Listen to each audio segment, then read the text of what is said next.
This mathematical trick that I'm about to teach you is completely impossible to figure out. It's completely self-working. You don't need any sleight of hand, no skill required. Just follow these steps. First of all, we got to set up the deck a little bit. Now you need the 6, the ace, a 9, a 5, and a 2. And you need to repeat those cards 4 times. So 6 ace, 9, 5, 2, 6 ace, 9, 5, 2. Exactly in that order. So that equals 20 cards right here. Now we also have the jokers face up, and on the back of the jokers I've written a 2 and a 3. Put together, that's 23.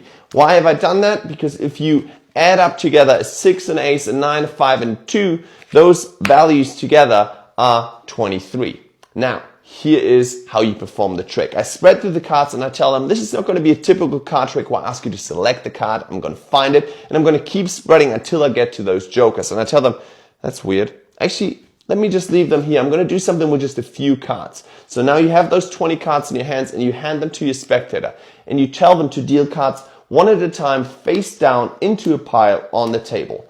And you can tell them once they're past 5 cards, that's very important, you tell them they can stop anytime. Okay, so normally they stop about halfway. Now at this point, ask them to place the other pile next to it and riffle shuffle them together. If they can't riffle shuffle, which is this, you can just take your fingers and you can just twirl those cards like this, creating almost like a flower, and then you ask them to mush those cards together. Okay? And this is the Gilbreth principle, that mathematical principle I talked about. Now you ask your spectator to just deal a poker hand face down on the table, which is 5 cards. So they go 3, 4, 5. And you tell them, do it again. 2, 3, 4, 5. And you ask them, let's see how many we can deal. 2, 3, 4, 5. 1, 2, 3, 4, 5. Obviously, it's always going to be 4, but you want to pretend like you don't know. Now this is it. You ask your spectator to choose any one of those piles, complete free choice. That's the one that they're going to use. Let's say they choose this one. Look at this. All 5 cards. We got a 6, we got the ace, we got the 9, the 5, and the 2 equals 23.